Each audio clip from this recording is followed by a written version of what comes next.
He almost didn't show up. Ethan had stared at the restaurant's glass door for a full minute before stepping inside, questioning his own judgment.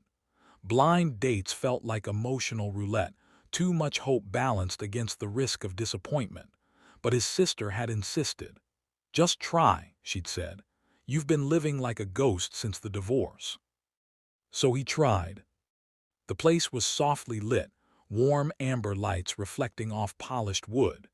Couples leaned toward each other across small tables, the hum of conversation blending with faint jazz. Ethan adjusted the collar of his navy shirt and scanned the room. She was already there. She sat near the window, hands folded around a glass of water as if anchoring herself. Dark hair brushed her shoulders. She wore a simple cream sweater, no dramatic makeup, no forced glamour. There was something quietly composed about her, like someone bracing for impact. When she saw him hesitate, she offered a small, uncertain smile. "Ethan?" she asked when he approached. "Lena." She nodded. Her voice was softer than he expected, but steady. They shook hands, awkward, formal, then sat. The first few minutes were predictably careful. Jobs, hobbies, harmless anecdotes. Ethan worked in architectural restoration. Lena taught literature at a community college. She spoke about poetry the way some people spoke about faith, with reverence, like words were sacred objects.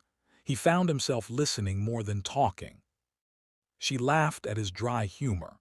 He noticed the way she tilted her head when she listened, as if absorbing more than just sound. For a while it felt easy. But there was something beneath her composure, like a tremor she was trying to conceal.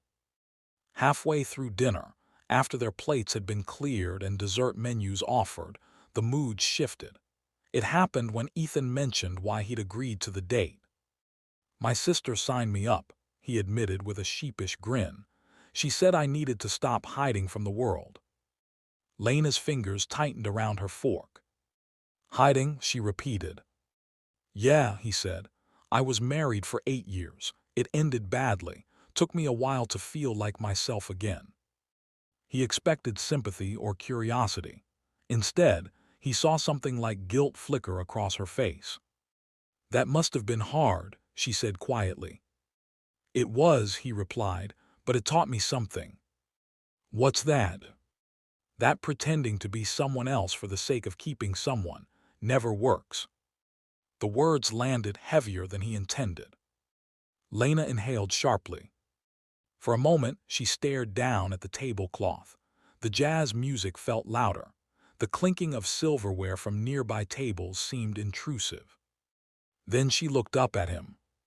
"There's something I need to tell you," she said. Her voice had changed, less steady now. Ethan felt his stomach tighten. "I'm not who you think." The words hung between them, fragile and dangerous. He blinked. "Okay." She swallowed. "The profile you saw, the one my friend made for me, it wasn't entirely honest." He waited. "I do teach literature," she said quickly. "That part is true, but the rest." Her eyes shimmered with unshed tears. "I was married too," she said, "for 12 years." "That's not something you need to apologize for," Ethan replied gently. "That's not the part," she whispered. She paused, as if stepping to the edge of a cliff. "I left," she continued, "not because I fell out of love, but because he transitioned." Ethan's brow furrowed slightly, not in judgment, just in confusion. "My husband," she clarified softly. "He realized he was a woman, and I truly did, to stay. I wanted to be supportive, but I couldn't change what I was attracted to. And eventually I had to admit that loving someone doesn't always mean you're meant to stay married." Silence. The restaurant around them seemed to fade.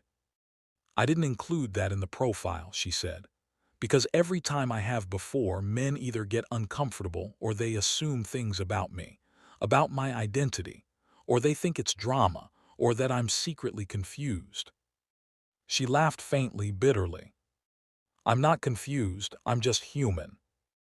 Ethan sat back slightly, absorbing her words. I didn't want to start this with a lie, she continued. But I also didn't want to be reduced to that one chapter of my life before anyone even met me. Her voice cracked. So if you're angry, or if you feel misled, I understand.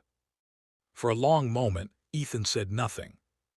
He studied her face, not looking for flaws, not searching for deception, but for sincerity. What he saw was someone exhausted from carrying a truth too heavy to introduce casually.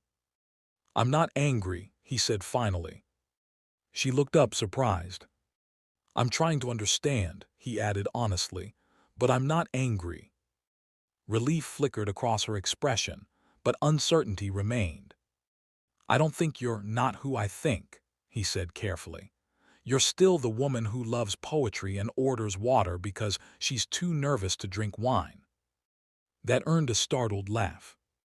And you're still the person who's been through something complicated and came out the other side trying to be honest. She blinked rapidly, tears threatening again. You don't think it's too much?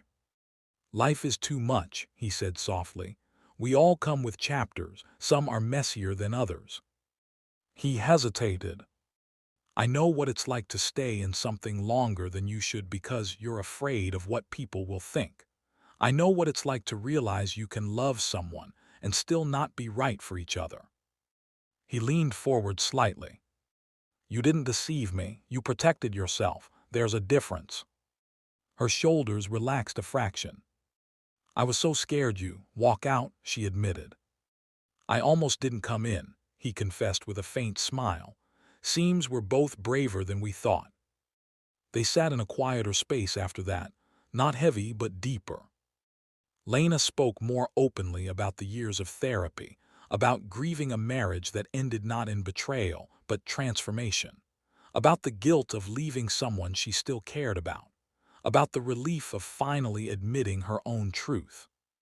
Ethan shared the loneliness of divorce, the way friends pick sides, the awkward holidays, the slow rebuilding of identity. There were no grand declarations, no dramatic music swells, just two people peeling back layers. At some point, dessert arrived, neither of them remembering ordering it.